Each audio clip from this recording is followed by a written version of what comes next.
ஹல்லேலூயா, ஹல்லேலூயா. இந்த மாதத்தினுடைய இந்த கடைசி வாரத்திலே கர்த்தரை ஆராதிக்கும்படியாக வந்திருக்கிறேன் உங்கள் யாவரையும் ஆண்டவர் இரட்சகருமாகிய இயேசுவின் நாமத்தினால் நாங்கள் வாழ்த்தி வரவேற்கிறோம்.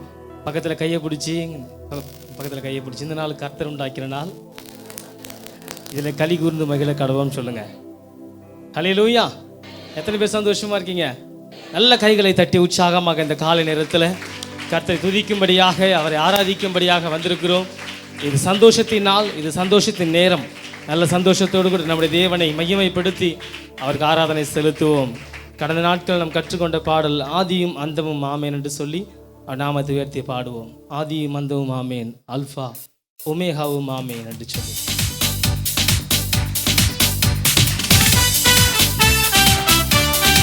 நல்ல கைகளை தட்டும் உற்சாகத்தோடு கூட.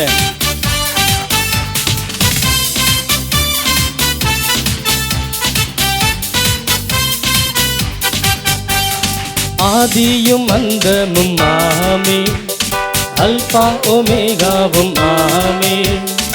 ஆதியும் அந்தமும் ஆமேன், அல்பா ஒமேகாவும் ஆமேன். பரலோகில் அவர் நாமம் ஆமேன், என் பரிகாரியானாரே ஆமேன். சொல்லுவோமா? பரலோகில் அவர் நாமம் ஆமேன், என் பரிகாரியானாரே ஆமேன்.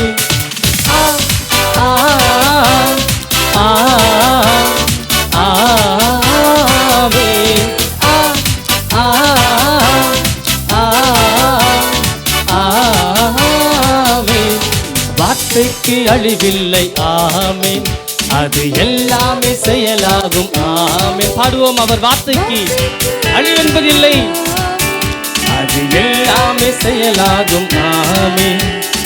உன்னதர் மறைவுண்டு ஆமேன், நமக்கு வல்லவன் நிழலுண்டு ஆமேன். சொல்லுவோம். உன்னதர் மறைவு நமக்கு உண்டு, நமக்கு வல்லவன் நிழலுண்டு ஆமேன்.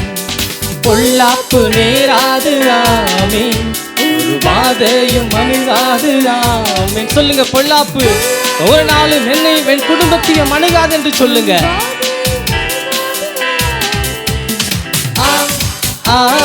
கைகளை அசைத்து ஆமேன்,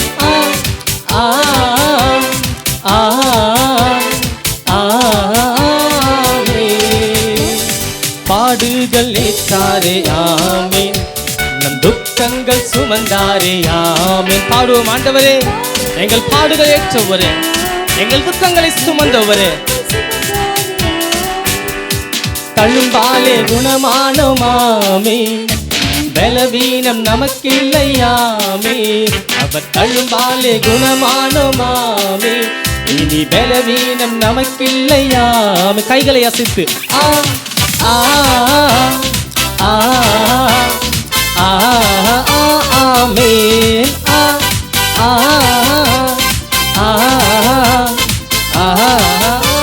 ஆமேன், நல்ல கைகளை தட்டி இந்த காலை நேரத்தில் இது சந்தோஷத்தின் நாள், இது மனமகிழ்ச்சியின் நாள்.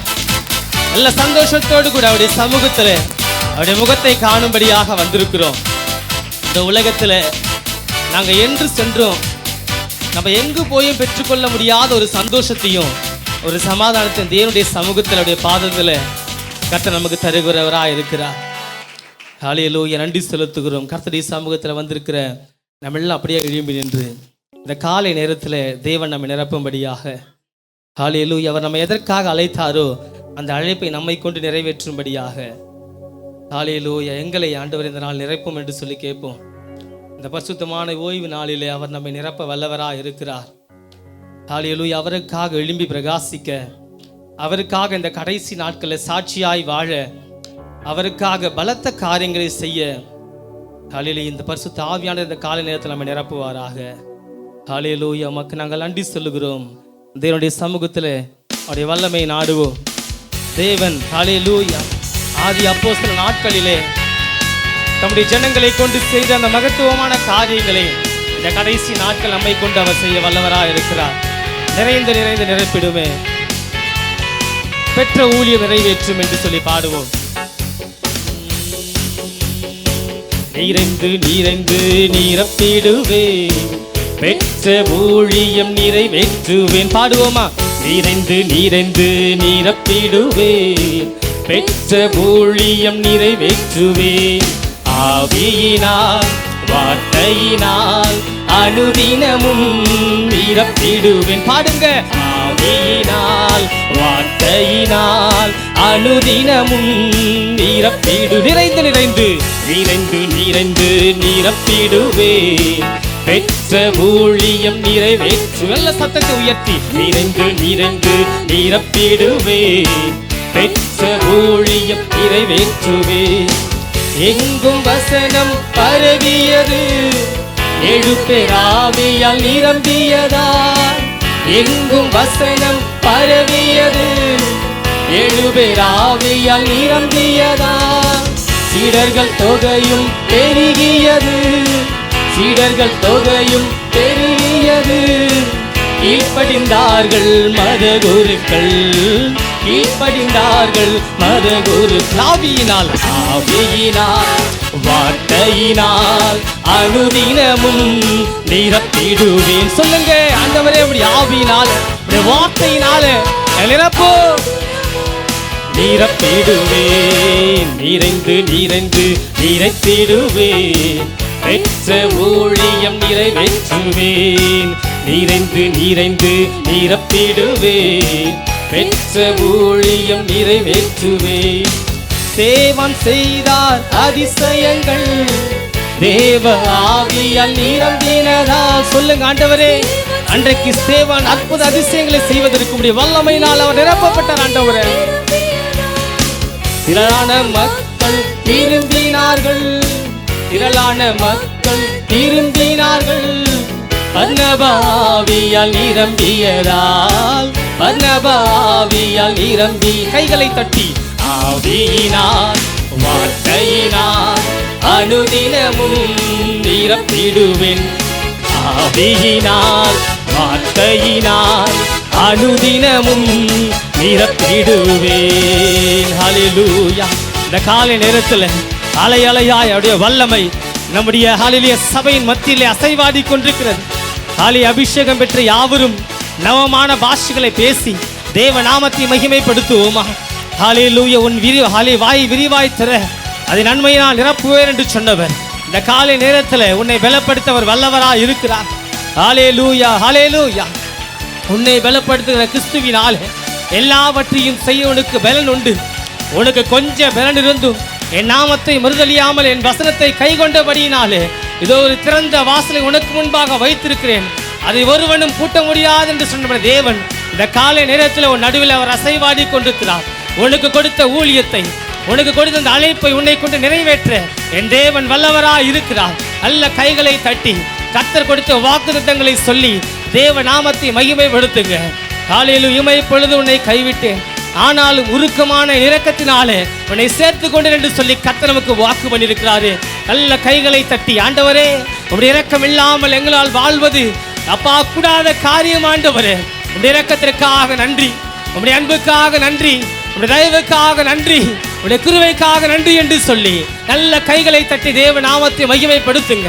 உள்ளத்தின் ஆழத்தில் இருந்து அவருடைய கிருபையை நினைச்சு அவருடைய இரக்கத்தை நினைச்சு நன்றி சொல்லுங்க. நன்றி நன்றி நன்றி ஆண்டவரே, உங்கள் மேல் என் நல்வார்த்தை நிறைவேற பண்ணுவேன் என்று சொன்னவர் அவருடைய வாக்குத்தத்தங்கள் ஒவ்வொன்று நம்முடைய வாழ்விலே அவைகள் ஆம் என்றும் ஆமேன் என்றும் அவர் நிறைவேற்றி கொண்டிருக்கிறார். நல்ல கைகளை தட்டி உற்சாகத்தோடு கூட ஓ ரீமாலா துரீமா நாதலரணமா ஓ ஷத்துரிவலதரகபலவரணமா நல்ல கைகளை தட்டி விடுதலையோடு கூட இந்த பலன் போதாது. ஹல்லேலூயா. கர்த்தர் இந்த மாதம் முழுவதுமாக உன்னை கண்ணின் மணியைப் போல பாதுகாத்து வந்தாரே, அதனால தேவனுக்கு கைகளை தட்டி நன்றி சொல்லுங்க. நன்றி நன்றி நன்றி ஆண்டவரே, நாமத்தை நாங்கள் மகிமைப்படுத்துகிறோம். எங்களுக்கு உண்டான எல்லாவற்றையும் இம்மட்டுமா வியலெடுத்து பாதுகாத்தமைக்காக உம்மை நன்றியோடு கூட துதிக்கிறோம் ஆண்டவரே, உம்மை சோதரிக்கிறோம், நன்றி செலுத்துகிறோம் கர்த்தாவே. நன்றி அப்பா, நன்றி அப்பா. ஹல்லேலூயா, ஹல்லேலூயா. இங்கேயோ வாழ்ந்து கொண்டது நம்மை இந்த சபையில் கொண்டு வந்து நிறுத்தி ஒரு ஐக்கியத்துக்குள்ளாய் கொண்டு வந்து இம்மட்டுமாய் நம்மை உயர்த்தின தேவன் எத்தனை பெரியவர். ஒரு முறை கைகளை தட்டி ஆண்டவரே, எங்கேயோ புழுதிலே எங்கேயோ குப்பையில் இருந்த எங்களை ஆண்டவரே அப்பா எங்களை சுத்திகரித்து எங்களை பரிசுத்தப்படுத்தி எங்களை உயர்த்தி வைத்த உம்முடைய கிருபை எத்தனை பெரியது ஆண்டவரே. உம்முடைய நாமத்தை நாங்கள் உயர்த்துகிறோம். சிறியவனை புழுதிலிருந்து எடுத்து எளியவனை குப்பையிலிருந்து உயர்த்தி அவனை பிரபுக்களோடு அமர செய்கிற தேவன் நம்மத்தில் அசைவாடி கொண்டிருக்கிறார். அதனால தேவனை பார்த்து நாம் ஆராதனை செய்ய போகிறோம். தூளில் இருந்து என்னை உயர்த்தினீர் ஆண்டவரே, என்னை தூக்கி நிறுத்தினீர் ஆண்டவரே, உம்மை மனதார துதிக்கிறோம் என்று சொல்ல போகிறோம். உமக்கு நாங்கள் நன்றி சொல்லுகிறோம் அப்பா. ஹல்லேலூயா, ஹல்லேலூயா.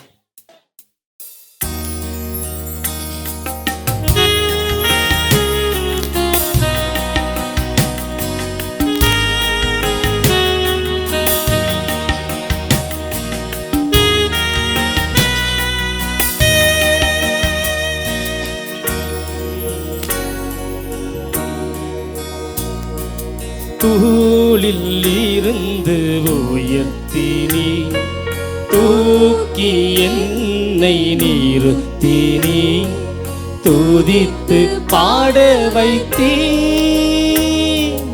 அல்லேலூயா. கைகளை உயர்த்தி அல்லேலூயா. நல்ல தேவனை பார்த்து சொல்லுங்க, அல்லேலூயா, அல்லேலூயா. ஒரு முறை கிட்ட தூளில் இருந்து உயர்த்தினீ, தூக்கி என்னை நிறுத்தினீ, துதித்து பாட வைத்தீ. அல்லேலூயா, அல்லேலூயா, அல்லேலூயா, அல்லேலூயா. காலைதோறும் தவறாமல், காலைதோறும் தவறாமல் கிருபை கிடைக்க செய்கின்றேன். நாள் முழுதும் மறவாமல் நன்மை தொடர செய்கின்றேன். சொல்லுங்க, காலைதோறும் தவறாமல் கிருபை கிடைக்க செய்கிறீரே. நாள் முழுவதும் என்னை மறவாமல் அப்பா உம்முடைய நன்மை எனக்கு தொடர செய்தீங்களா ஆண்டவரே. தடைகளை தகர்ப்பவரே, உந்தயவை காண செய்தீரே. தடைகளை தகர்ப்பவரே, உந்தயவை காண செய்தீரே. கைகளை உயர்த்தி தூளில் இருந்து உயர்த்தினீ, தூக்கி என்னை நிறுத்தினீ, துதித்து பாட வைத்தீ. அல்லேலூயா, அல்லேலூயா. எல்லோரும் கைகளை வைத்து சொல்லுவோமா? அல்லேலூயா, அல்லேலூயா, அல்லேலூயா, அல்லேலூயா. கைகளை வைத்து சொல்லுங்க, அல்லேலூயா, அல்லேலூயா.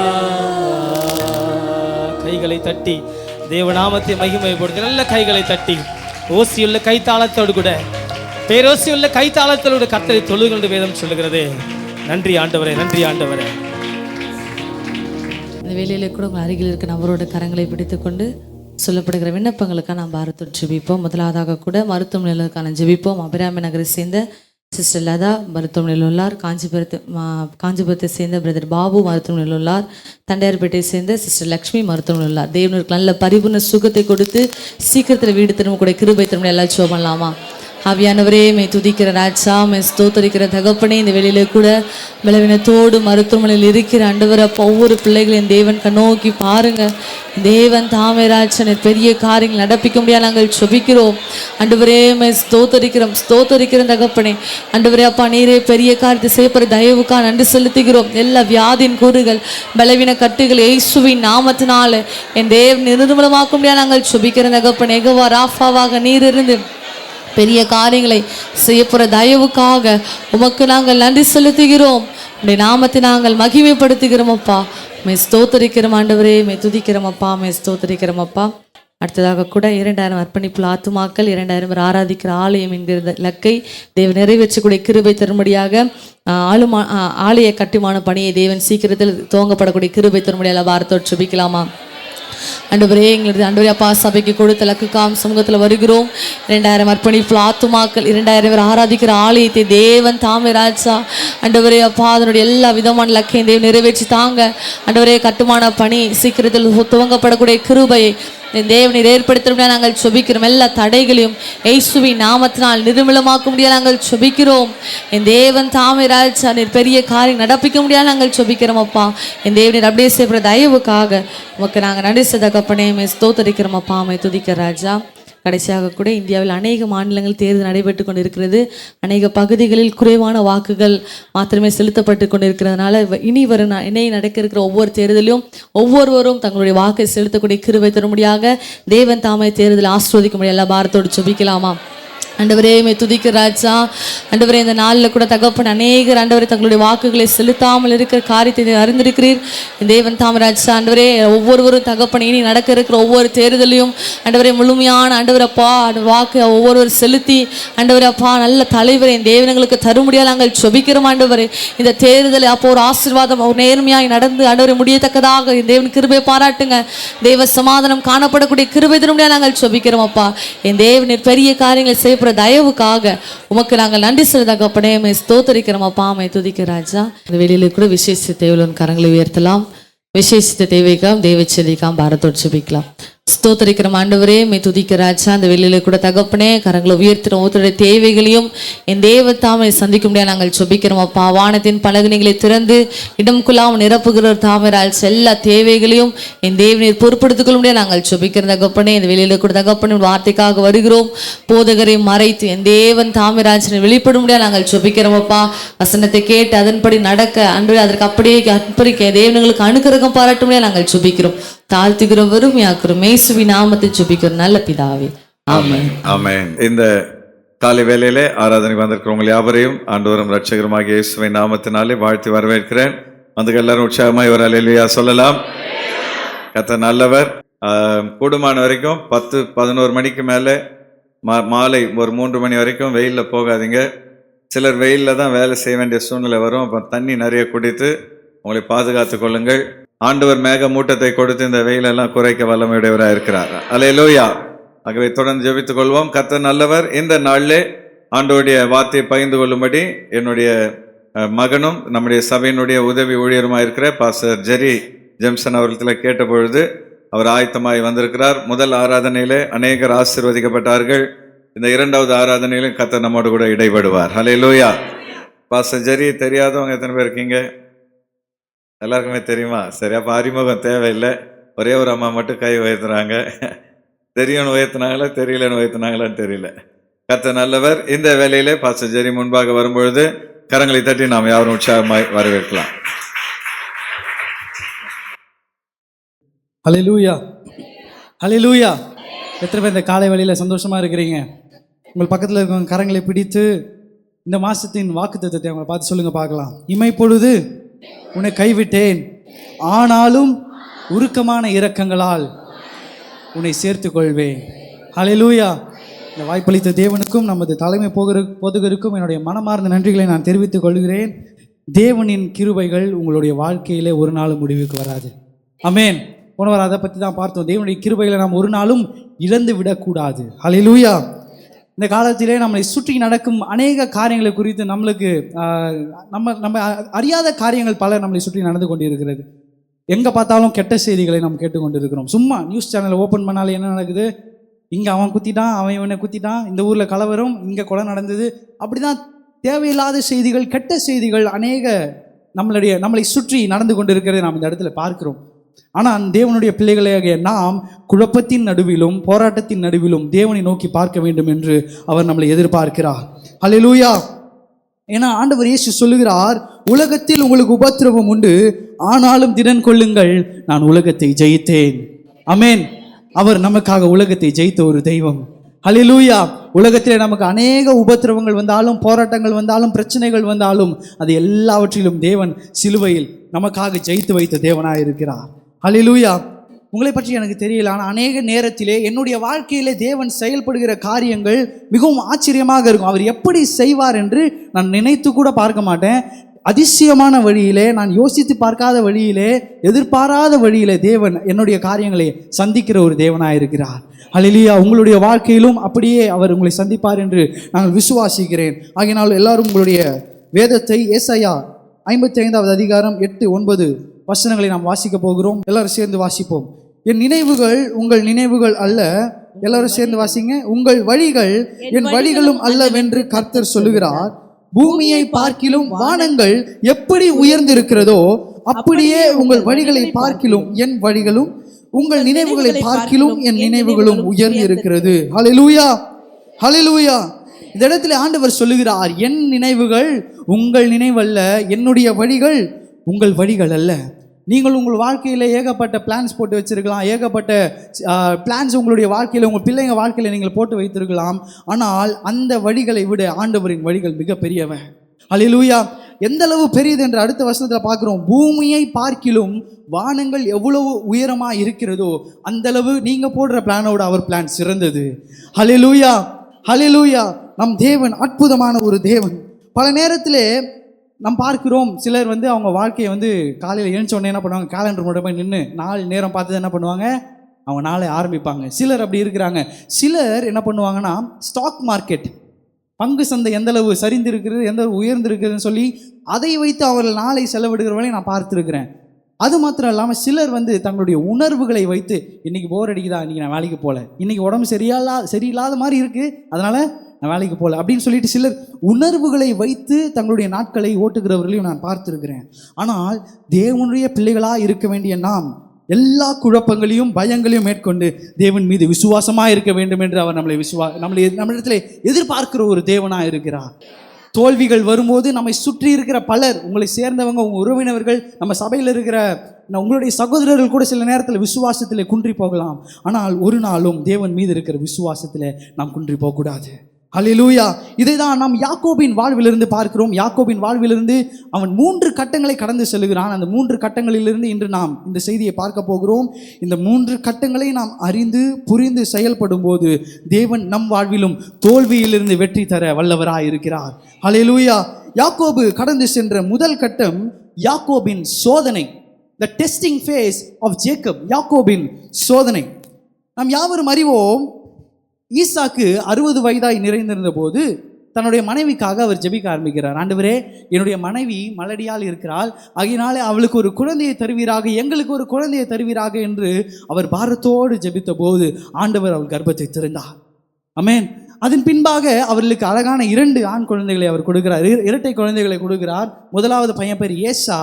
அவன் சிவப்பும் ரோமம் நிறைந்தவன், உடம்பு முழுசும் தலையிலிருந்து கால் வரைக்கும் ஃபுல்லாக எப்படி இருக்கான், முடி ஃபுல்லாக முடியோடு இருக்கிறான். அதன் பின்பாக அவனுடைய தம்பி யாக்கோபு அவன் காலை பிடித்து பிறக்கிறான். அதனால அவனுக்கு யாக்கோபு காலை பிடிப்பவன் என்று அவர்கள் பெயர் எடுக்கிறார்கள். அதன் பின்பு பார்த்தீங்கன்னா அவங்க வளர்கிறார்கள். வளர்ந்த பின்பு ஏசா ஒரு வேட்டைக்காரனாக ஆகிறாரு. அவர் போய் அடிக்கடி வேட்டையாடி அதை அதிலிருந்து வருகிற அந்த மிருகங்களை எடுத்து வீட்டில் சமைச்சு சாப்பிட்றவராக இருக்கிறாரு. ஆனால் யாக்கோபோ வீட்டிலேயே கூடாரவாசியாக இருந்து தன்னுடைய அம்மாவுக்கு ஹெல்ப் பண்ணிவிட்டு, தன்னுடைய அப்பாவுக்கு ஹெல்ப் பண்ணிவிட்டு வீட்டில் இருக்கிற வேலைகளெல்லாம் செய்கிறவராக பார்க்குறோம். மேபி இந்த காலத்தில் அவங்க பிறந்திருந்தாங்கன்னா ஏசா டிஸ்கவரி சேனலில் போயிட்டு பேர் கிரில்ஸோட வேட்டைக்கு போயிருப்பார். அதுவே நம்மளுடைய யாக்கோபா இருந்தால் குக் வித் கோமாளியில் போய் கண்டிப்பாக ஏதாவது ஷோ பண்ணியிருப்பார். அது இருக்கட்டும் ஒரு பக்கத்தில். இருந்தாலும் யாக்கோபுக்கு இந்த இடத்துல தேவன் ஒரு சோதனையை கொண்டு வருகிறார். அது என்ன சோதனை என்று பார்க்கும்போது, தன்னுடைய குடும்பத்தினருக்கு அவன் உண்மையா இருக்கிறானா, இல்லை என்றால் அவங்க குடும்பத்தை அவன் ஏமாற்றுகிறானா என்கிற ஒரு சோதனையை தேவன் அவனுக்கு முன்பாக வைக்கிறார். அதை தான் நாம் பார்க்கிறோம். முதலாவதாக அவன் அந்த சோதனையில் என்ன பண்ணுகிறான் என்றால், சேஷ்டபுத்திர பாகத்தை அவன் விலைக்கு வாங்குகிறான். சேஷ்டபுத்திர பாகத்தை அவன் விலைக்கு வாங்குகிறான். He purchased the birthright. அதாவது சேஷ்டபுத்திர பாகம் என்பது ஒரு விலையேற பெற்ற ஒன்று. பொதுவாக வீட்டில் 2 குழந்தைங்க இருக்காங்கன்னா அதில் முதல் பிள்ளைக்கு 2 மடங்கு ஆசீர்வாதங்களையும், 2வது பிள்ளைக்கு 1 மடங்கு ஆசீர்வாதங்களையும் தன்னுடைய குடும்பத்தினர், அதாவது அந்த குடும்பத்தின் தலைவர் அப்பா பிரித்து கொடுப்பார். இந்த இடத்துல இருவரும் இரட்டை பிறவிகள் தான். ஒரே நேரத்தில் ஒரே அம்மாவுக்கு ஒரே நாளில் ஒரே நேரத்தில் பிறகுறாங்க. இருந்தாலும் ஏசா முதலாவதுக்கு பிறந்ததுனாலே அவனே சேஷ்ட புத்திர பாகத்திற்கு பாத்திரவானா இருக்கிறான். ஆமென். ஆனால் இந்த இடத்துல பார்க்கிறோம், ஒரு நாள் யாக்கோபு என்ன பண்ணுகிறான், வளர்ந்த அப்புறம் நல்லா சூப்பராக கூழ் ஒன்று சமைச்சிக்கிட்டு இருக்காரு. டேஸ்ட்டாக இருக்குது, என்ன கூழ்னு தெரில, மேபி மட்டன் கஞ்சா இருக்கலாம், என்னவா இருக்கலாம். அது ரொம்ப ஸ்மெல்லு சூப்பராக வந்திருக்கு. அது சிவப்பு கூழ்னு சொல்லிட்டு பைபிள் அந்த இடத்துல எழுதப்பட்டிருக்கு, பயிற்றன் கூழ். அந்த இடத்துல ஏசா அந்த இடத்துல வேட்டையாடிக்கிட்டு ரொம்ப டயர்டோட பசியோட வீட்டுக்கு வர்றார். என்ன பண்ணுறாரு சொல்லுங்க, நீங்கள் பார்க்குறத பார்த்தா எனக்கு பயமாக இருக்கு. பசியோட வீட்டுக்கு வர்றார். வீட்டுக்கு வந்த உடனே அந்த கூழை பார்த்த உடனே, எப்பா எனக்கு ரொம்ப பசிக்குதுப்பா, அந்த கூழை எனக்கு கொடு. அதை தான் நம்ம வாசிக்கிறோம். ஆதியாகமம் 25வது அதிகாரம் 30-34 வசனம் வரை நம்ம எல்லாரும் சேர்ந்து வாசிப்போம். அப்பொழுது ஏசா யாக்கோபை நோக்கி, அந்த சிவப்பான கூழிலே நான் சாப்பிட கொஞ்சம் இளைத்திருக்கிறேன் என்றான். இதனாலே அவனுக்கு ஏதோம் என்கிற பேர் உண்டாயிற்று. அதன் பிறகு அப்பொழுது யாக்கோபு உன் சேஷ்ட புத்திர பாகத்தை, எல்லாரும் சேர்ந்து படிங்க பார்க்கலாம். உன் சேஷ்ட புத்திர பாகத்தை இன்று எனக்கு விற்று போடு. என்ன பண்றான் பாருங்க யாக்கோபு, உன்னுடைய சேஷ்ட புத்திர பாகத்தை எனக்கு விற்று போடு. அதன் பிறகு அதற்கு ஏசா, இதோ நான் சாக போகிறேனே, பசியில இருக்கிறேனே, இந்த சேஷ்ட புத்திர பாகம் எனக்கு எதுக்குப்பா அப்படின்னு சொல்லிட்டு என்ன சொல்றான் அடுத்ததாக. அப்பொழுது யாக்கோபு இன்று எனக்கு ஆணையிட்டு கொடு. அவன் பசியில இருக்கிறான். அவனை பார்த்து சொல்றான், எனக்கு சத்தியம் பண்ணி கொடு. அவன் யாக்கோபுக்கு ஆணையிட்டு தன் சேஷ்ட புத்திர பாகத்தை அவனுக்கு விற்று போட்டான். அப்பொழுது யாக்கோபு ஏசாவுக்கு அப்பத்தையும் பயிற்றங்கூழியும் கொடுத்தான். அவன் புசித்து குடித்து எழுந்திருந்து போய்விட்டான். இப்படி ஏசா தன் சேஷ்ட புத்திர பாகத்தை அலட்சியம் பண்ணினான். இந்த இடத்துல நாம் பார்க்கிறோம், இந்த இடத்துல யார் மேல தப்பு நீங்க சொல்லுங்க? ஏசா மேலதான் தப்பு. கரெக்டா அடிச்சு சொல்லுவோம்ல, ஏன்னா வேதமும் அதான் சொல்லுது. ஏசா தன் சேஷ்ட புத்திர பாகத்தை அலட்சியம் பண்ணினான். பார்த்த உடனே முதல்ல ஏசா மேல இருக்கு தப்பு தான் அப்படின்னு தெரியும். ஆனா நீங்க சொல்லுங்க, உங்களுடைய சொந்த அண்ணனோ, உங்க சொந்த அக்காவோ, உங்க சொந்த தம்பியோ தங்கச்சியோ செம்ம பசியில வராங்க, சரியா? ஓகே, செம்ம பசியில வராங்க. இப்பதான் நிறைய பேர் யோசிக்கிறீங்க, பசியில வரும்போது டேய் கொஞ்சம் சாப்பாடு குடுறா, சமைச்சிருக்கே குடுறா அப்படின்னு கேட்குறாங்க. நீங்க டேய் உன் சொத்தை எனக்கு எழுதி வை, நான் தரேன் சொல்லுவோமா? யாராவது சொல்லுவோமா? ஆனா யாக்கோபு பாருங்க எப்படிப்பட்ட ஆளா இருக்கிறான். பயங்கரமான ஒரு ஏமாற்றுக்காரன். என்ன பண்றான் பாருங்க, டேய் உன்னுடைய சொத்தை, உன்னுடைய சேஷ்ட புத்திர பாகம், ஏசாவுக்கு நல்லா தெரியும் 2 மடங்கு ஆசீர்வாதம். சேஷ்ட புத்திர பாகத்தை எனக்கு கொடு, அப்பதான் உனக்கு என்ன பண்ணுவேன், நான் உனக்கு இதை தருவேன். பரவாயில்ல எடுத்துக்கோ, சத்தியம் பண்ணு, நீ சத்தியம் பண்ணு, அப்பதான் உனக்கு தருவேன். எப்படிப்பட்ட ஒரு ஆளா இருக்கிறார் பாருங்க யாக்கோபு. மிகவும் தந்திரக்காரன், மிகவும் ஒரு ஏமாற்றுக்காரன். ஏசா மேல தப்பு தான், நான் இல்லைன்னு சொல்லல. அவன் சேஷ்ட புத்திர பாகத்தை அலட்சியம் பண்ணினான். ஆனால் யாக்கோபு சேஷ்ட புத்திர பாகத்தின் மீது பேராசைப்பட்டான். ஆமென். அதைதான் பார்க்கிறோம். கூட பிறந்த அண்ணன் கூட பார்க்காம அவன் கஷ்டத்திலே ஒரு ஆதாயத்தை பெற அவன் நினைத்தான். அப்படிப்பட்ட ஒரு உலகத்திலே தான் நாம் இந்த காலத்திலே வாழ்ந்து கொண்டிருக்கிறோம். பிறர் படுகிற கஷ்டத்திலே ஆதாயத்தை சம்பாதிக்கிற ஒரு உலகத்தில் வாழ்ந்து கொண்டிருக்கிறோம். மேபி உங்களுடைய வேலையிலோ, உங்களுடைய குடும்பத்திலே, உங்கள் உறவுகளோ, நீங்கள் படுகிற கஷ்டத்திலே உங்களிடத்திலிருந்து ஏதாவது ஆதாயத்தை பெற்றுக்கொள்ள அவர்கள் வகை தேடலாம். உங்களுடைய சொத்தை உங்களை ஏமாற்றி உங்களை எடுக்க நினைக்கலாம். இப்படிப்பட்ட ஒரு உலகத்தில் தான் நாம் வாழ்ந்து கொண்டிருக்கிறோம்.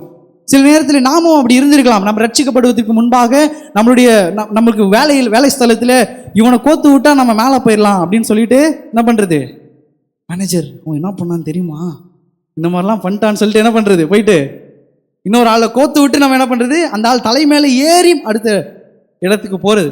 அப்படிப்பட்ட காரியங்களில் நாம் இருக்கலாம். ஆனால் இந்த நாளிலே ஆண்டவர் சொல்லுகிறார், அப்படிப்பட்ட காரியங்கள் உங்களுக்குள்ளாய் இருந்தால் இன்று நாம் அதை மாற்றிக்கொள்ள வேண்டும். யாக்கோபை போல ஏமாற்றுக்காரர்களா, யாக்கோபை போல இந்த மாதிரி சொந்த அண்ணன் கிட்டயே என்ன பண்றான், ஆதாயத்துக்கு அவன் படுற கஷ்டம், பசியில இருக்கிற அண்ணன் கிட்ட ஒரு ஆதாயத்தை அவன் எதிர்பார்க்கிறான். இது மாத்திரம் இல்லாமல் ஒரு ஏமாற்றுக்காரன் முதல்ல ஏமாத்துறான். ஏமாத்துக்காரனா மாத்திரம் இல்லாம இன்னொரு காரியமும் பண்றான். அவன் ஒரு திருடனாய் மாறுகிறான். ஆசீர்வாதத்தை யாக்கோபு திருடுகிறான். he stole the blessing. என்ன ஆகுது பாருங்க, அந்த காலத்திலே தன்னுடைய ஒரு தகப்பன், ஒரு வீட்டின் தலைவர் ஒருத்தர் இருக்கிறார் வச்சுக்கோங்க. ஓகே, வீட்டின் தலைவர் இருக்கும்போது அவர் தன்னுடைய கடைசி காலம் வரை காத்திருந்து தன்னுடைய ஆசீர்வாதங்களை அவருடைய சேஷ்ட புத்திரனுக்கு தருவார். பொதுவாக நடுவில் கொடுக்க மாட்டாங்க. நடுவில் கொடுத்துட்டாங்கன்னா சேஷ்ட புத்திரத்தை கொடுத்தா சொத்து எழுதி கொடுத்த கணக்கு. அந்த காலத்துல கான்ட்ராக்ட், நம்ம இந்த காலத்துல சைன்லாம் பண்றோம், அப்படிலாம் கிடையாது. வாயின் வார்த்தைக்கு அவ்வளவு மரியாதை கொடுப்பார்கள். தன்னுடைய தகப்பன் உனக்கு சேஷ்ட புத்திர பாகம் கொடுத்தாச்சுன்னு சொல்லிட்டா அவன் தான் ராஜா. இதுக்கு மேல அவங்க அப்பா அது ரிட்டனும் வாங்க முடியாது. திரும்பி அவன் வந்து கொடுக்கவும் மாட்டானுங்க பசங்க பொதுவா. ஸோ ஆகையினால பொதுவாக வீட்டின் தலைவர்கள், தகப்பனார்கள் தங்களுடைய கடைசி காலம் வரை பொறுமையாய் காத்திருந்து என்னைக்கு அவங்க கடைசி காலம் வருகிறது என்று அவர்கள் உணர்கிறார்களோ அன்றைக்கு தன்னுடைய பிள்ளைகளெல்லாம் வர வைத்து ஆசீர்வாத விழா ஒன்று நடத்துவார்கள். பிள்ளைகளின் தலையில கை வைத்து தன்னுடைய சேஷ்ட புத்திரன், அதாவது முதல் மகனை பார்த்து உனக்கு 2 மடங்கு ஆசீர்வாதங்களை நான் தருகிறேன் சொல்லி அந்த பிள்ளையை ஆசீர்வதிப்பார்கள். அதை நம் வேதத்திலே பல பேர் பண்ணுகிறதை நாம் பார்க்கிறோம். ஆபிரகாம் அதை செய்தார், ஈசாக்கு அதை செய்தார், யாக்கோபும் தன்னுடைய மகன்களுக்கு 12 மகன்களுக்கு அதை செய்தார் என்று வேதத்தில் வாசிக்கிறோம். அது மாத்திரமல்லாமல் இந்த இடத்துல அந்த சேஷ்ட புத்திரன் முதல் மகன் அதற்கு பாத்திரவானா இல்லை என்றால், அவன் அதுக்கு பிரயோஜனம் இல்லாதவன் அப்படின்னா, இன்னொரு தகுதியுள்ள ஒரு மகனுக்கு அவர் என்ன பண்ணலாம், அந்த சேஷ்ட புத்திர பாகத்தின் ஆசீர்வாதத்தை அவர் செய்யலாம். அதனாலதான் மகன்கள் கடைசி வரைக்கும் அவன் தன்னுடைய தகப்பனாருக்கு என்ன பண்ணுவாங்க, அடங்கி இருப்பாங்க. ஆனா இந்த இடத்துல பார்க்கிறோம், யாக்கோபு என்ன பண்றான், அவங்க அண்ணனை ஏமாற்றி சேஷ்ட புத்திர பாகத்தை சத்தியம் பண்ணி வாங்கிடுறான். ஆனா அவனுடைய தகப்பனார் ஈசாக்கு வந்து அவனை ஆசீர்வதிக்கும் போது மட்டுமே அந்த சேஷ்ட புத்திர பாகம் அவனுக்கு வந்து சேரும். அவங்க அப்பா ஏசாவை ஆசீர்வதிச்சுட்டா அவனுக்கு என்ன வராது, அந்த ஆசீர்வாதம் வராது. எத்தனை பேருக்கு விளங்குது நான் சொல்றது? அந்த ஆசீர்வாதத்தை பெற்றுக்கொள்ள வேண்டும் என்கிற ஒரு தந்திரத்தோடு என்ன பண்றானா, அவங்க அம்மாவோட சேர்ந்து ஒரு ஆட்டுக்குட்டி, அவங்க அண்ணனை வந்து அவர் அந்த ஆசீர்வாத விழாக்காக நீ போய் எனக்கு வேட்டையாடிட்டு வாப்பான்னு அனுப்புறாரு. இவன் ஒரு ஆட்டுக்குட்டி எடுத்துட்டு போய் அவங்க அம்மா கிட்ட கொடுத்து அந்த ஆட்டுக்குட்டி அழகா சமைச்சு அதன் பின்பாக அந்த ஆட்டின் அந்த தோலை தூக்கி என்ன பண்றான், அவன் கைகளில் போடுறான். எதுக்கு? ஏசா கை முழுவதும் முடியா இருந்தது, ரோமமா இருந்தது. அது மாத்திரமல்லாமல் அவன் யாரோட ட்ரெஸ்ஸை போடுறாரு, ஏசாவோட ட்ரெஸ். ஏசாவோட ட்ரெஸ்ஸில் யாரோட வாசனை வரும், ஏசாவோட வாசனை வரும். அது மாத்திரமல்லாமல் அவங்க அப்பா கிட்ட போய் என்ன சொல்றான், அப்பா நான் ஏசா வந்திருக்கேன். யார் வந்திருக்கேன், ஏசா வந்திருக்கேன். என்னப்பா அதுக்குள்ள வேட்டையாடிட்டு வந்துட்டியா? இல்லப்பா ஆண்டவர் எனக்கு செய்தார். பொய் சொல்றான். அந்த இடத்துல மனசாட்சி இல்லாம பொய் சொல்றான். அவங்க அப்பாவுக்கு கண்ணு தெரியல, நம்புறாரு. ஆனா உன் வாய்ஸ் வந்து ஏசா மாதிரி இல்லையாப்பா, நீ யாக்கோப் மாதிரி இருக்கியே, பக்கத்துல வா மூந்து பார்க்கணுன்னு சட்டையை மூந்து பார்க்குறாரு. யாரோட வாசனை வருது, ஏசாவோட வாசனை வருது. நீ பக்கத்துல வாப்பா. அப்படியே கையை தடவி பார்க்குறாரு. கையை யார் கை மாதிரி இருக்கு, ஏசாவின் கை மாதிரி இருக்கு. இவர் குழப்பமாய் நம்ம மகன் தான் போல, நம்ம எதுக்கு சந்தேகப்படணும் அப்படின்னு சொல்லி எல்லா ஆசீர்வாதங்களையும் யாக்கோபுக்கு ஏசாவென்று நினைத்து ஈசாக்கு என்ன பண்றார், கொடுத்துடுறார். கொடுத்ததுக்கு அப்புறம் யாக்கோபு என்ன பண்ணிடுறான், எஸ்ஐ வீட்டை விட்டு ஓடிடுறான். அவங்க அண்ணன் வரான், அப்பா நான் ஏசா வந்திருக்கேன். ஈசாக்கு இப்பதானே வந்த, ஏன் இந்த மாதிரி கதை விடுற? இல்ல நான் இப்பதான் வரேன்பா. இப்பதான் வரியா? அப்போ முன்னாடி வந்தவன் யாரு? அப்பதான் எல்லாருக்கும் புரியுது, வந்தது யாரு, யாக்கோபு. ஏமாற்றி மட்டும் இது பண்ணல, விசேஷபுத்திர வாங்கல, பொய் சொல்லி அவனுடைய ஆசீர்வாதத்தை யாக்கோபு திருடுகிறான். அவனுக்கு வந்த 2 சோதனைகள், முதலாவது ஏமாற்றுகிறான், 2வது திருடுகிறான். 2 சோதனையிலும் யாக்கோபு மிகவும் மோசமாக தோற்று போகிறான். தேவன் அவனுக்கு வைத்த சோதனையில் தோற்று போகிறான். பல நேரத்தில் நம்மளுடைய வாழ்க்கையில தேவன் நம்மளுக்கு கொடுக்கிற சோதனையில் சுயத்திலே ஓடி, சொந்த பலத்திலே ஓடி நாம் என்ன பண்ணுகிறோம், தோற்று போகிறோம். இந்த இடத்துல இந்த வசனத்தை வாசிப்போம். ஆதியாகமம் 27:36. அப்பொழுது அவன் பெயர் யாக்கோபு எண்ணப்படுவது சரியல்லவா, அவன் பேரு திருடன் எனப்படுறது சரியல்லவா, இதோட 2 தரம் என்னை மோசம், இதோட 2 தடவை என்கிட்ட திருடிட்டான், என் சேஷ்ட புத்திர பாகத்தை என் சேஷ்ட புத்திர பாகத்தை ஏமாத்தி எடுத்துக்கொண்டான். இதோ இப்பொழுது என் ஆசீர்வாதத்தையும் பொய் சொல்லி திருடி வாங்கி கொண்டான் என்று இந்த இடத்துல ஏசா மன உளைச்சலுக்கு ஆளாகிறான். ஆமென்.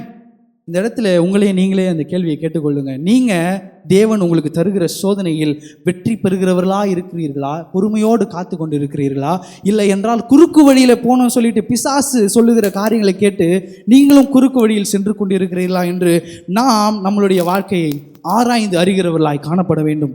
இது முதல் கட்டம். யாக்கோபின் வாழ்விலே முதல் கட்ட சோதனையிலே அவன் தோற்று போகிறான். இரண்டாவது கட்டம் யாக்கோபின் வாழ்க்கையிலே யாக்கோப் என்ன செய்கிறான் என்றால், யாக்கோபின் செய்கை. அவன் என்ன செய்கிறான்? The travail of Jacob, யாக்கோபின் செய்கை.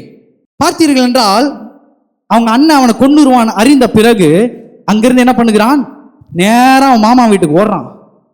யார் வீட்டுக்கு ஓடுறான்? மாமா பேர் என்ன? உங்க மாமா பேர் இல்லை, லாபான். என்ன பண்றாரு? லாபான் வீட்டுக்கு போயிட்டு அந்த இடத்துல அவங்க மாமா கிட்ட அவன் வந்து ராகேல பார்க்குறான். ராகேல பிடிச்சிருது. அந்த பொண்ணை கல்யாணம் பண்ணிக்கிறான். கல்யாணம் பண்ணதுக்கு அப்புறம் அவங்க மாமாவை ஏமாத்துக்காரு. பயங்கரமான ஆள் தான் அவர். லேயால கொடுத்துட்றாரு ராகேலுக்கு பதிலாக. அப்புறம் திரும்பி ராகேலுக்காக என்ன பண்றாரு? மீண்டுமா உழைக்கிறாரு. அப்புறம் அவனுடைய சம்பளத்தை பல மடங்கு என்ன பண்றாரு? மாத்துறாரு. இது அவர் சொல்றாரு, உனக்கு வந்து இந்த ஆடு நான் தரேன்பா அப்படின்னு. உடனே அந்த ஆடு மட்டும்தான் பெருகும், மற்ற ஆடு எதுவும் பெருகாது. உடனே இல்லை இல்லை, அந்த ஆடு எனக்கு, இந்த ஆடு உனக்கு. சரிப்பா, நீ இந்த மாடை எடுத்துக்கோ. இந்த மாடு அப்புறம் அந்த மாடு என்ன ஆகும்? அது பெருகும். இந்த மாடு அப்போ எனக்கு, இந்த மாடு உனக்குன்னு சொல்லிட்டு பயங்கரமாக அவன் சம்பளத்தை மாற்றி மாற்றி மன உளைச்சலுக்கு என்ன ஆகுறாரு? யாக்கோப் என்ன பண்ணுறான்? ஆளான உடனே என் மாமா கிட்ட இருந்தால் கடைசியில் என்ன பண்ணிடுவாரு? காலி பண்ணிடுவாரு. ஒரே அடியாக இந்த ஆளை ஏமாத்திட்டு ஓடிடணும் சொல்லி 2 பொண்ணுங்களையும் கூட்டிட்டு, வேலைக்காரிகளை கூப்பிட்டுக்கிட்டு, 12 பிள்ளைகளை கூப்பிட்டுக்கிட்டு என்ன பண்ணுறாரு? ஒரே அடியாக ஒரு பிடிக்கிறாரு. வீட்டில் இருக்கிற சொத்தெல்லாம் எடுத்துட்டு ஓட்டுறாரு. திரும்பி என்ன பண்றான்? வாழ்க்கையில ஏமாற்றுகிறவனாய் காணப்படுகிறான். பிரச்சனையின் மத்தியிலே, போராட்டத்தின் மத்தியிலே நாம் எப்படி இருக்க வேண்டும்? சொல்லுங்க. பொறுமையாய் இருக்க வேண்டும். தேவனுக்கு உண்மையாய் நாம் காத்து கொண்டு இருக்க வேண்டும். இது அறிந்த உடனே என்ன பண்றான்? போயிட்டு இருக்கிற நேரத்திலே தன் எதிரே யார் வருகிறா என்று அறிகிறான்? ஏசா. நம்ம தம்பியை பார்க்க போறோம்னா எப்படி போவோம்? மேபி குடும்பத்தோடு போவோம், இல்லை தனியாக போவோம். போய் பார்த்துட்டு நல்லா இருக்கியாப்பான்னு கேட்டு என்ன பண்ணிடுவோம்? வந்துடுவோம். ஆனால் ஏசா எப்படி வரா தெரியுமா? 400 பேரை கூப்பிட்டு கையில் தடியோட என்ன பண்ணுறாங்களாம்? இவனை இன்னைக்கு அடித்து ஒரு வழி ஆக்கிடணும், இன்னைக்கு இவனை காலி பண்ணிடணும் சொல்லி 400 பேரோட தன்னுடைய அண்ணன் இவனை நோக்கி வரதை குறித்து இவனுக்கு என்ன ஆகுது? வயிறெல்லாம் கலங்குது. அப்படியே என்ன பண்ணுறதுன்னு இவனுக்கு தெரியலை. அந்த நேரத்தில் பயம் வந்த உடனே யோசிக்கிறான். இப்போ கூட பாருங்க, அவன் ஆண்டவரை நோக்கி பேசலை, ஆண்டவரை நோக்கி கூப்பிடவே இல்லை. அவன் பண்ணுறான் திரும்பி, ஓகே என் அண்ணன் வரான், அவனுக்கு என்ன பண்ணலாம்? gift கொடுத்து அவனை அமைக்கிடலாம் அப்படின்னு சொல்லி அவன் கிட்ட இருக்கிற ஆடு மாடெல்லாம் 3ஆக பிரிக்கிறான். ஒரு வேலைக்காரனை முன்னாடி அனுப்பி, அதுக்கு பிறகு 2வது வேலைக்காரனை அனுப்பி கூட கொஞ்சம் மாடு ஆடுகளை கொடுத்து, 3ஆவதா இன்னொரு வேலைக்காரனை அனுப்பி ஆடு மாடுகளை கொடுத்து அனுப்புகிறான். அவங்க கிட்ட கிளியராக சொல்லிடுறான், நீ போகும்போது ஏசா எதிரில் வருவான், வந்து நீங்களாம் யாரோட ஆளுன்னு கேட்பான். நாங்கள் உங்களுடைய வேலைக்காரனுடைய யாக்கோபின் ஆட்கள், உங்களுக்கு இதெல்லாம் கிஃப்டாக கொடுத்து அனுப்பிச்சிருக்காருன்னு என்ன பண்ணணும்? சொல்லணும் சொல்லிட்டு அனுப்பிடுறான். அதை பார்க்குறான். ஏசாவுக்கு கொஞ்சம் கொஞ்சமாக கோபம் கம்மியாகிட்டே வருது. அவன் பயங்கரமான ஆள் தான் யாக்கோபு. அதன் பின்பு என்ன பண்ணுறான்? இப்போ நம்ம முன்னாடி போனால் இன்னும் நம்மளை அடித்து காலி பண்ணிடுவான். அதனால் என்ன பண்ணுறேன்? என்னுடைய குடும்பத்தையும் என்னுடைய பிள்ளைகளையும் நான் என்ன பண்ணுகிறேன்? முன்னாடி அனுப்புகிறேன்னு சொல்லிட்டு என்ன பண்ணுறான்? தன் பிள்ளைகளையும் தன்னுடைய மனைவியையும் தன்னுடைய வேலைக்காரிகளையும் முன்பாக அனுப்புகிறான். என்ன பண்ணுறான் பாருங்க. தன்னை யாக்கோபு செய்கிறது என்னவென்றால், தன்னை உடைமைகளிலிருந்து தனிமைப்படுத்தினான். He separated himself from his great possessions. அவன் சேர்த்து வைத்திருந்த சொத்துக்களிலிருந்து, அவன் சேர்த்து வைத்திருந்த எல்லாவற்றிலும் இருந்து, தன் குடும்பத்திலிருந்து தன்னை தனிமைப்படுத்திக் கொள்கிறான். He separated himself from his great possessions. ஆதியாகமம் 32, 23, 24 வசனங்களை எல்லாரும் சேர்ந்து வாசிப்போம். உங்கள் ஸ்கிரீன்ல பார்த்து வாசிங்க. அவர்களை சேர்த்து, அவர்கள்னா யார் என்றால் அவனுடைய மனைவி, அவனுடைய வேலைக்காரிகள், அவனுடைய பிள்ளைகளை சேர்த்து ஆற்றை கடக்க பண்ணி, அந்த ஆற்றை யாப்போக்கு ஆற்றை கடக்க பண்ணி, தனக்கு உண்டான யாவற்றையும் அக்கறைப்படுத்தி, தனக்கு உண்டான எல்லாவற்றையும் அக்கறைப்படுத்தி யாக்கோபு பிந்தி தனித்திருந்தான். யாக்கோபு என்ன பண்ணுகிறார்? பிந்தி தனித்திருந்தார். யாக்கோபு நன்கு அறிவான்.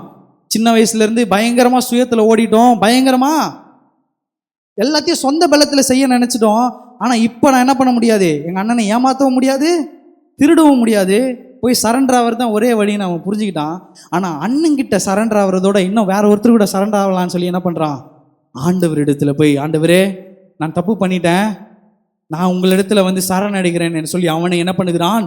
அவனுடைய பொசஷன்ஸ்ல இருந்து தனிமைப்படுத்திக் கொள்கிறான். அவனுடைய உடைமைகளிலிருந்து, அவனுடைய சொத்துக்களிலிருந்து அவனை தனிமைப்படுத்திக் கொள்கிறான். பல நேரங்களில் நம்ம கூட இருக்கிறவர்கள், மேபி நம்ம குடும்பத்தார், இல்லை நீங்கள் கையில் வச்சிருக்கிற ஏதாவது உடைமைகள், மேபி உங்கள் ஃபோன், இல்லை ஏதாவது ஒன்று கர்த்தரோடு இருக்கிற உறவோடு உங்களை சேர்க்க விடாமல் ஏதாவது ஒரு தடையாக இருக்கலாம்.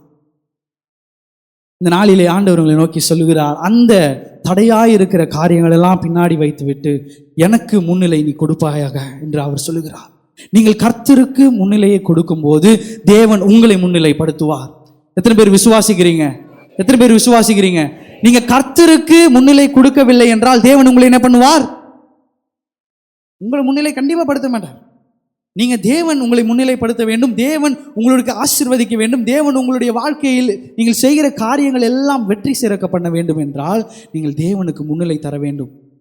பல நேரம் உங்களுக்கு சில கேள்விகள் வரலாம். ஏன் நான் செய்கிற எல்லா காரியத்திலையும் தோல்வி?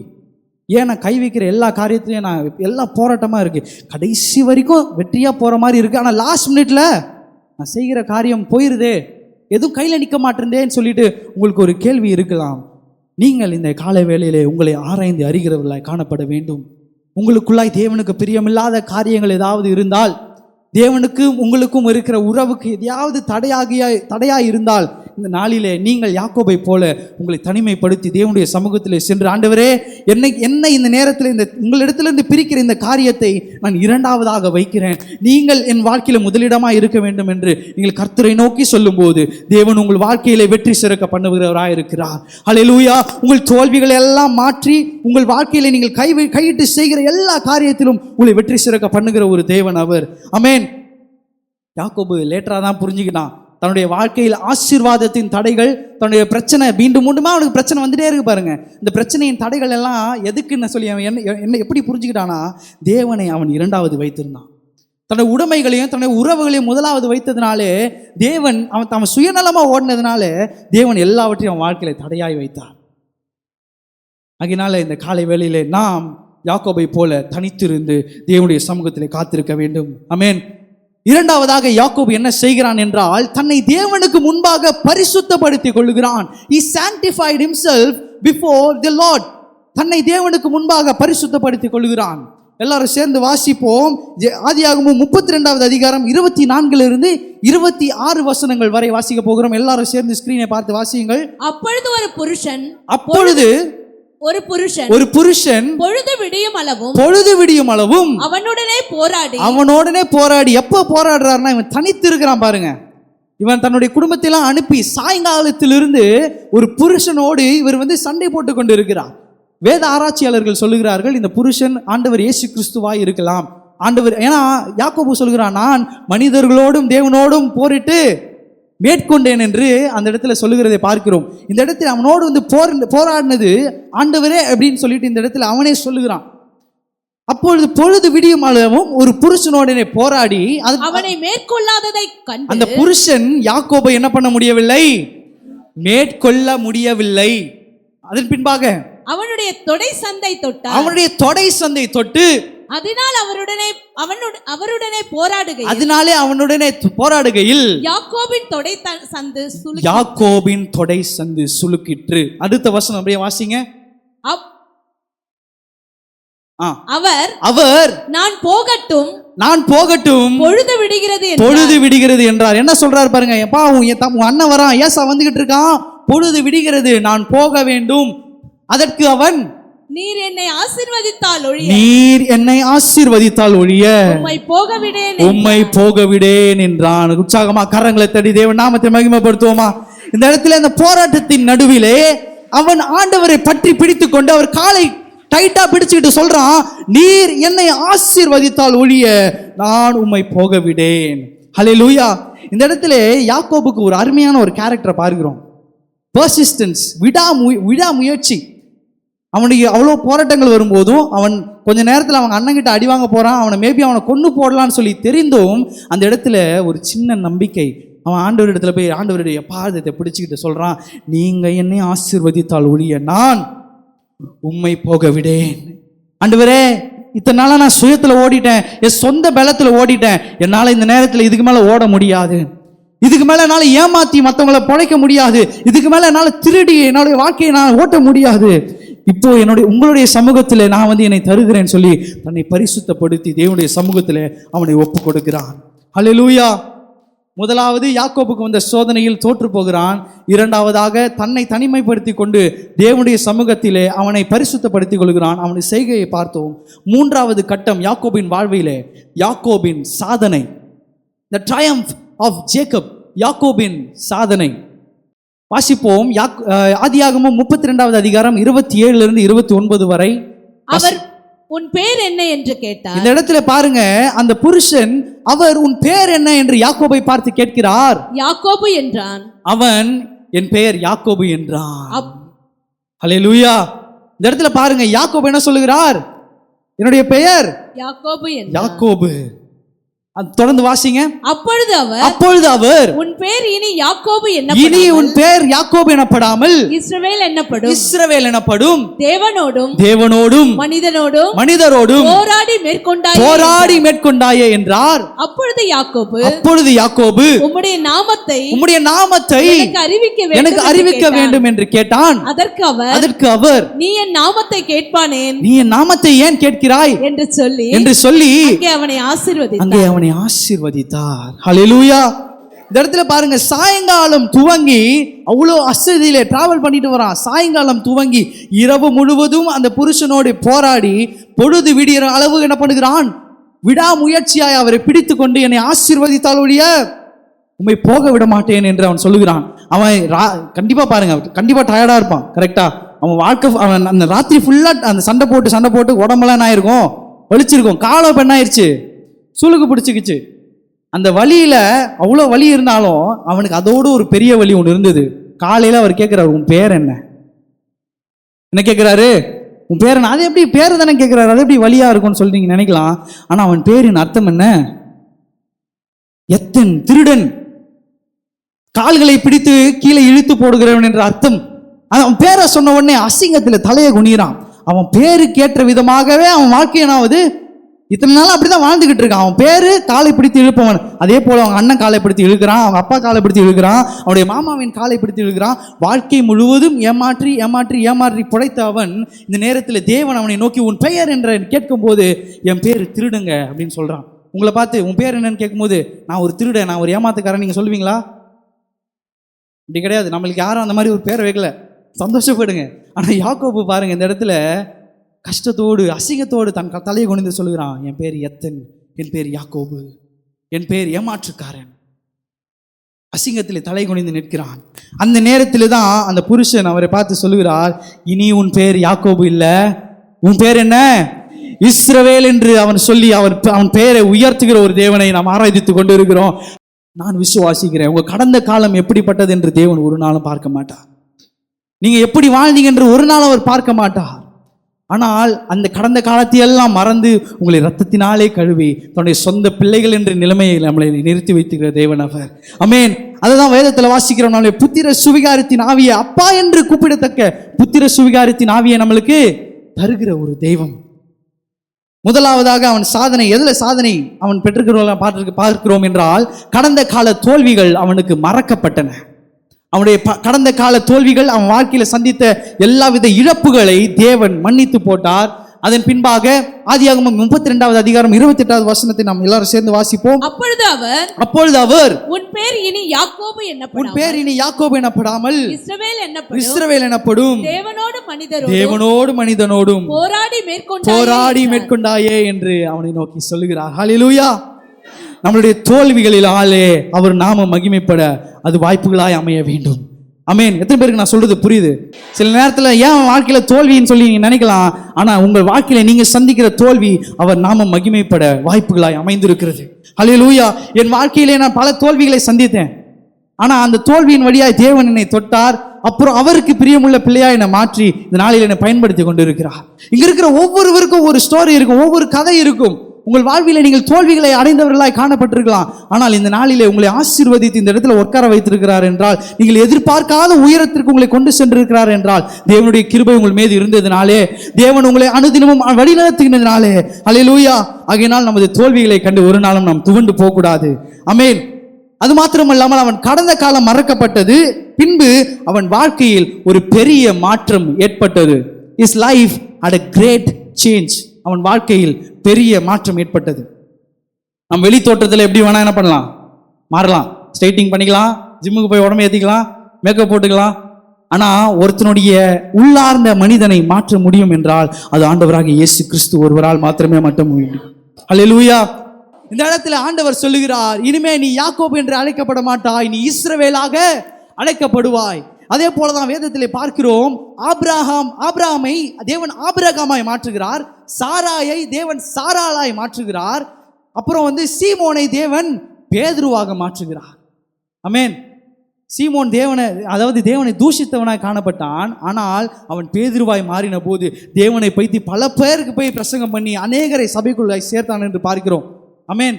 அதே போல ஆபிரகாம் தன் வாழ்க்கைக்கு தேவனை அறிவதற்கு முன்பாக விசுவாசம் இல்லாதவனாய் காணப்படுகிறான். ஆனால் தேவன் அவனை ஆபிரகாமாய் மாற்றின போது விசுவாசத்தின் தகப்பனாய் உயர்த்தப்படுகிறான். ஹல்லேலூயா. இதே போல இந்த இடத்துல யாக்கோபு எத்தனாய் இருக்கிறான், ஏமாற்றுகிறவனாய் இருக்கிறான். ஆனால் ஒரு பெரிய தேசத்தின் தந்தையாய் தேவன் அவனை மாற்றுகிறான். ஆமென். இஸ்ரவேலின் தந்தை சும்மாவா? 12 கோத்திரங்கள், எவ்வளவு பெரிய பாக்கியம் பாருங்க. ஒரு ஏமாற்றுக்காரனா இருந்தவனுக்கு தேவன் கொடுத்த அந்த பாக்கியம் இஸ்ரவேலின் தந்தையாய், இஸ்ரவேலின் ஒரு தகப்பனாய் தேவன் யாக்கோபை இந்த இடத்துல மாற்றுகிறார். ஹல்லேலூயா. நம் வாழ்விலே நாம் சந்திக்கும் தோல்விகள், எதனால ஏன் சந்திக்கிறேன், எதனால என் வாழ்க்கையில் உள்ள பிரச்சனைகள் என்று நீங்கள் அறியாமல் இருக்கலாம். ஆனால் தேவன் உங்கள் கடந்த காலங்களை எல்லாம் மாற்றி உங்கள் தோல்விகளை எல்லாம் வெற்றியாக மாற்ற போகிறார். ஹல்லேலூயா. தேவன் உங்கள் வாழ்க்கையிலே நீங்கள் சந்தித்த தோல்விகள், உங்கள் பிஸ்னஸில் சந்தித்த தோல்விகள், உங்கள் வேலையில் நீங்கள் பட்ட அசிங்கத்தை எல்லாவற்றையும் தேவன் மாற்றி, அந்த எங்கெல்லாம் அசிங்கப்பட்டீங்களோ, எங்கெல்லாம் உங்கள் தலை குனிந்ததோ அந்த இடத்துல உங்களை தலையை நிமிர்த்தி மற்றவர்கள் முன்பாக உங்களை ஆசீர்வதித்து உயர்த்துகிற தேவனாக இருக்கிறார். ஹல்லேலூயா, ஹல்லேலூயா.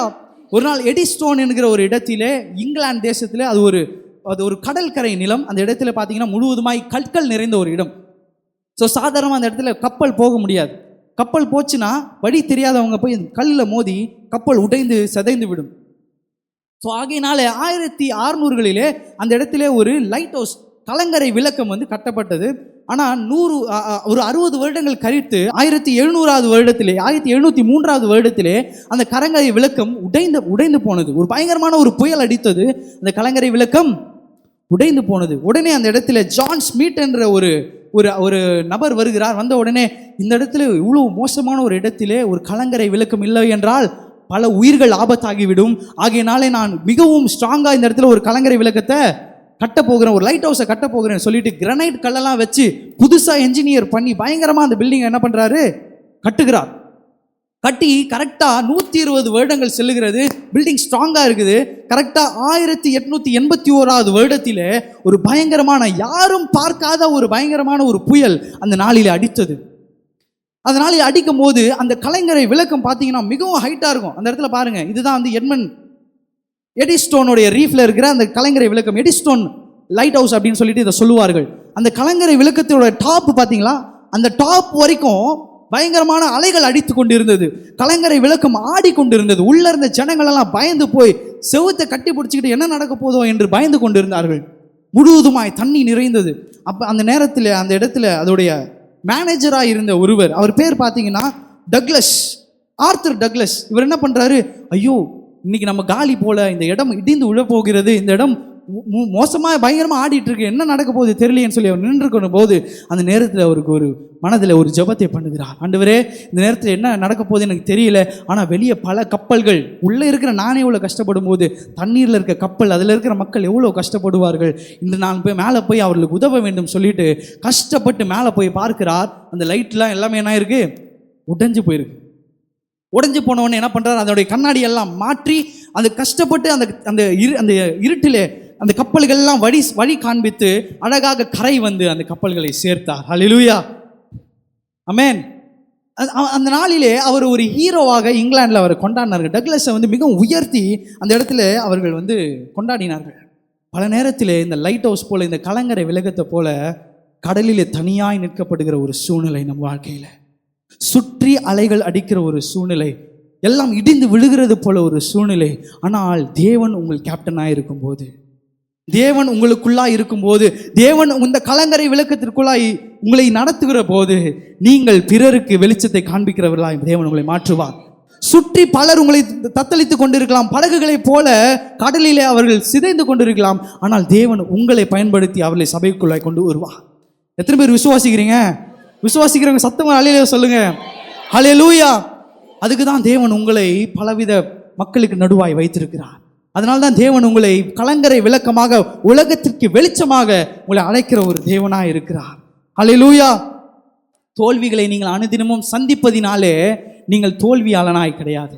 தோல்விகளை நீங்கள் சந்திக்கிறதுனால நீங்க ஒரு தோல்வியான இல்ல, நீங்க தேவனால் தெரிந்து கொள்ளப்பட்டவர்கள். ஹல்லேலூயா. இந்த நாளிலே என்னுடைய என் செய்தியின் தலைப்பை கொண்டு நான் முடிக்க விரும்புகிறேன். கலங்கும் கடலில் கலங்காத கலங்கரை விளக்கம். என் செய்தியின் தலைப்பு கலங்கும் கடலில் கலங்காத கலங்கரை விளக்கம். The light house amidst the raging C. எல்லாரும் அப்படியே தேவனுடைய சமூகத்தில் எழுந்து நிற்போமா? இந்த நாளிலே உள்ளத்தின் ஆழத்திலிருந்து அவரை நோக்கி சொல்லுங்க, ஆண்டவரே, யாக்கோபு தன்னுடைய சோதனையில் தோற்று போனானப்பா. என்னுடைய வாழ்க்கையிலே பல நேரங்களில் நான் என்னுடைய சோதனைகளில் தோற்று போகிறேன். நீங்க என் வாழ்க்கையில அனுமதிக்கிற சோதனையில் நான் யோபை போல ஜெயிக்காமல் யாக்கோபை போல தோற்று போகிறேன். என்னை சுற்றி இருக்கிறவர்களினால் ஏமாற்றப்படுகிறார்கள், என்னை சுற்றி இருக்கிறவர்களினால் நோகடிக்கப்படுகிறார்கள். ஆனால் இந்த நாளிலே ஆண்டவரே, யாக்கோபின் வாழ்விலே நீர் வந்து அவனை மாற்றினது போல தேவனே, இந்த நாளிலே எங்களை மாற்றுவீராக. எல்லாரும் கரங்களே அப்படியே அப்பாவுக்கு நேராக உயர்த்தி சொல்லுங்க, அப்பா, சோதனையில் நாங்கள் ஜெயிக்க வேண்டும். சோதனையில் நாங்கள் தவிழ்ந்து விடாமல், மூழ்கி விடாமல் ஆண்டவரே, சோதனையில் நாங்கள் ஜெயிக்கும்படியாக உதவி செய்வீராக. எல்லாரும் கேட்போமா? எல்லாரும் கேளுங்க. ஆண்டவரே, சோதனையில் நான் ஜெயிக்க வேண்டும் அப்பா. ஆண்டவரே, நீர் சொல்லி இருக்கிறீர், என் நினைவுகள் உன் நினைவுகள் அல்ல, என் வழிகள் உன் வழிகள் அல்ல என்று சொல்லி இருக்கிறீரே. எங்களுக்காக அநேக வழிகளை நீர் உருவாக்குற தேவன். வழி இல்லாத காடுகளிலே, வழி இல்லாத வனாந்திரத்திலே நீர் ஆறுகளையும் வழிகளையும் உண்டாக்குகிறவர். அப்பா, யாக்கோபு தன்னுடைய சோதனையில் தோற்று போனான் அப்பா. ஆண்டவரே, அண்ணனை ஏமாற்றி தன்னுடைய ஆண்டவரே பர்த் ரைட் அவன் வாங்கினான். அவங்க அண்ணனை ஏமாற்றி ஆசீர்வாதத்தை திருடினான். அப்பா, எங்கள் வாழ்விலே நாங்கள் அப்படி ஒரு பாவத்தை செய்திருந்தால், எங்கள் வாழ்விலே நாங்கள் பிறரை ஏமாற்றி படைத்திருந்தால், ஆண்டவரே, இந்த நாளில் எங்களை மன்னிப்பீராக. எல்லாரும் அறிக்கையிடுங்க, ஆண்டவரே, எங்களை மன்னிப்பீராக அப்பா. இந்த நாளிலே ஆண்டவரே, யாக்கோபின் வாழ்விலே ஒரு மாற்றம் ஏற்பட்டது போல எங்கள் வாழ்விலே ஒரு மாற்றம் ஏற்படுவதாக. எங்கள் வாழ்விலே ஒரு மாற்றம் ஏற்படுவதாக. ஊரமா சபதரணமோரானாமா. தேவாவியானவரே, எங்களை தொடுவீராக. தேவனுடைய ஆவியானவர் உங்களுக்குள்ளே வந்து விட்டால், உங்களுக்குள்ளா இருக்கிற அசுத்தங்கள், உங்களுக்குள்ளா இருக்கிற பிரியமில்லாத காரியங்களை அவர் நீக்கி போடுவார். உங்கள் வாழ்க்கையை அவர் வெற்றியுள்ளதாய் மாற்றுவார். உற்சாகமாக கரங்களை தட்டி ஆண்டவரே, உம்மை மாத்திரமே நம்புவோம். ஹல்லேலூயா, ஹல்லேலூயா. கண்களை மூடி ஜெபிப்போம். நல்ல ஆண்டவரே, இந்த நாளிலே கூட உம்முடைய ஊழியர் மூலமாக பரிசுத்த ஆவியானவர் இடைப்பட்ட கிருபைக்காக நன்றி செலுத்துகிறோம். யாக்கோபை ஆசீர்வதித்து அவன் வாழ்க்கையை மாற்றி அநேகருக்கு பிரயோஜனமாய் மாற்றினது போல இந்த நாளில் உம்முடைய பிள்ளைகள் ஒவ்வொருவரையும் ஆசீர்வதிப்பீராக. ஆண்டவரே, கடந்த காலத்தை விட்டு எழும்பி எதிர்காலத்தை நோக்கி ஓட ஆண்டவர் உதவி செய்யும்படியாய் ஜெபிக்கிறோம். யாக்கோபை பெருக பண்ணின தேவன் உம்முடைய பிள்ளைகள் ஒவ்வொருவரையும் ஆசீர்வதித்து பெருக பண்ணுவீராக. இயேசுவின் நாமத்தினால் ஜெபிக்கிறோம் எங்கள் நல்ல பிதாவே. ஆமென், ஆமென்.